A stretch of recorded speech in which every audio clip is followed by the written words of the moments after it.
नमस्कार दोस्तों, स्वागत है आप सभी का हमारे चैनल भक्ति ज्ञान में।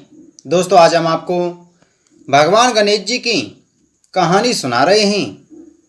एक समय की बात है, किसी गांव में एक विष्णु शर्मा नाम के ब्राह्मण रहते थे। वह वेदों के ज्ञाता थे और उनके 7 पुत्र थे, जिनमें से 6 पुत्र संपन्न थे, लेकिन एक पुत्र गरीब था। उनके सभी बेटे अलग अलग रहते थे। विष्णु शर्मा अपने हर एक पुत्र के घर एक एक दिन भोजन करते थे। धीरे धीरे वह वृद्ध होकर दुर्बल हो गए।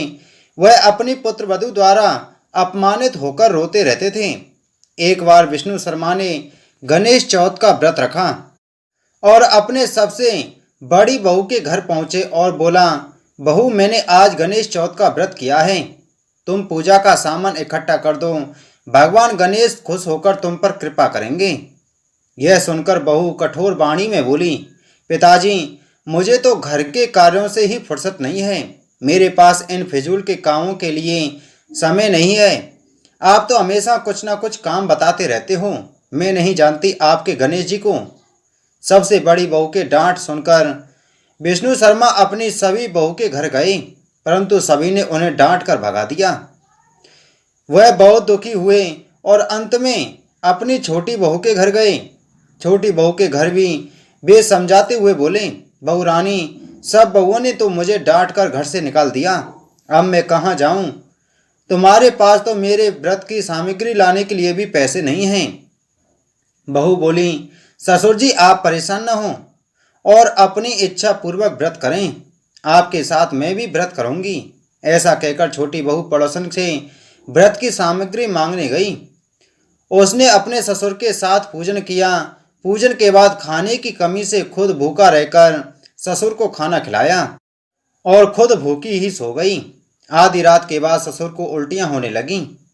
वो रोने लगी और बोली, पिताजी, मेरे बनाए हुए खाने से आपको उल्टियां होने लगीं। और वह सारी रात अपने ससुर के पास बैठी रही। इस प्रकार उसका व्रत के साथ साथ गणेश चौथ का जागरण भी हो गया। सुबह उठकर उसने देखा कि उसका सारा घर हीरे मोतियों से जगमगा रहा है। अपने ससुर से बोली, पिताजी, इतने हीरे मोती मेरे घर में कहाँ से आए? तब ब्राह्मण विष्णु शर्मा बोले, बहू, यह सब तो तुम्हारी भक्ति का फल है, जिससे भगवान गणेश प्रसन्न हो गए हैं और उस व्रत के फल स्वरूप तुम्हें इतना सारा धन मिला है। बहू बोली, पिताजी, आपकी कृपा से गणेश जी मुझ पर प्रसन्न हुए हैं और मुझे अपार धन संपत्ति प्राप्त हुई है। छोटी बहू के घर में इतनी धन संपत्ति देखकर विष्णु शर्मा के सभी बेटे और बहुएं वहां आ गए और क्रोधित होकर बोले, बुड्ढे ने अपना सारा जमा किया हुआ धन सबसे छोटे बेटे को दे दिया है। तब विष्णु शर्मा बोले, इसमें मेरी कोई कृपा नहीं है। छोटी बहू के गणेश चौथ का व्रत करने से भगवान गणेश जी ने प्रसन्न होकर यह संपत्ति उसे प्रदान करी है।